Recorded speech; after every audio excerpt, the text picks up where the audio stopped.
কুষ্টিয়ার ভেড়ামারায় দেশের অন্যতম বৃহৎ সেচ প্রকল্প গঙ্গা কপোতাক্ষের বর্তমানে নাজুক অবস্থা। এ প্রকল্পের আওতায় একসময় 4 জেলার কৃষকরা পানি পেলেও বর্তমানে 2 জেলাতেই সরবরাহ কঠিন হয়ে পড়েছে। বছরখানেক আগে নষ্ট হয়েছে 2টি পাম্প মেশিন, সচল একটি পাম্পও বর্তমানে কাজে আসছে না। এতে করে হুমকির মুখে পড়েছে ফসল উৎপাদন সহ পরিবেশ। মানজারুল ইসলাম খোকনের প্রতিবেদন, জানাচ্ছেন আফরিন পপি। কুষ্টিয়ার ভেড়ামারায় পদ্মাপাড়ে স্থাপিত দেশের অন্যতম বৃহৎ সেচ প্রকল্প গঙ্গা কপোতাক্ষ। 4 জেলার কৃষকরা এ প্রকল্পের আওতায় কৃষিজমি আবাদ করে থাকে, কিন্তু দিন দিন পাম্প মেশিনগুলো নষ্ট হয় বর্তমানে নাজুক অবস্থা। এর মধ্যে কমেছে পদ্মার পানির স্তর।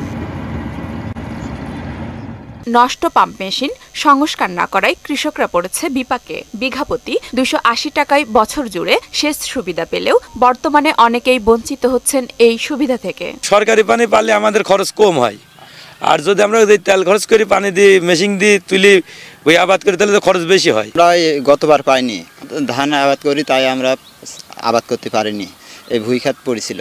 নাজুক অবস্থার কারণে সেচ খরচ বাড়ার পাশাপাশি অনেক জমি অনাবাদি থাকছে দাবি কৃষক নেতাদের। সেচের পানি বাদে ডিজেলে যে স্যালোই দিয়ে পাম্পের পানি তোলে, এটা তো অনেক খরচ। সেচের পানি যদি না যায় সেখানে, তাহলে কৃষকরা কিভাবে ভালো ফসল উৎপাদন করবে? নষ্ট হওয়া পাম্প দুটি সংস্কার না হয় চলতি বড় মৌসুমে সেচ সরবরাহ নিয়ে শঙ্কা দেখা দিয়েছে। আমাদের একটা পাম্প চালু আছে আর 2টো পাম্প আমাদের বিকল।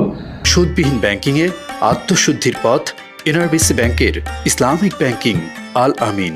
তো এই 2টো বিকল পাম্পের মধ্যে একটি পাম্প কিন্তু আমরা গত 21 সালে আমরা এটা যে ম্যানুফ্যাকচারিং কোম্পানি আছে জাপানি লিবারা কর্পোরেশন, তাদের সাথে আমাদের চুক্তি হয়েছে এবং কাজটা ইতিমধ্যে শুরু হয়েছে। 3 নম্বর পাম্পটা মেরামতের কাজ চলমান আছে। পদ্মায় পানি স্বল্পতার পাশাপাশি 60-এর দশকে নির্মিত প্রকল্পটিতে নানা সমস্যা আছে জানিয়ে এ কর্মকর্তা বললেন, বর্তমানে সেচের আওতা কমে গিয়ে প্রভাব পড়ছে পরিবেশের উপর। জিকের এরিয়ার লোকজন আছে, আমরা যেটা মনে করি জিকেতে যদি পানি না থাকে আপনার টিউবওয়েলে পানি পাবেন না। পানি না পেলে আপনার মনে করেন যে ফসলাদি, গাছপালা, পশু পাখি, হাঁস চাষ, মাছ চাষ, যাই বলে কোনো কিছু আপনাকে করতে পারবেন না জিকের পানির ছাড়া। পরিস্থিতি বিবেচনায় স্যালো মেশিন স্থাপন সহ বিকল্প পানির ব্যবস্থা চান কৃষকরা।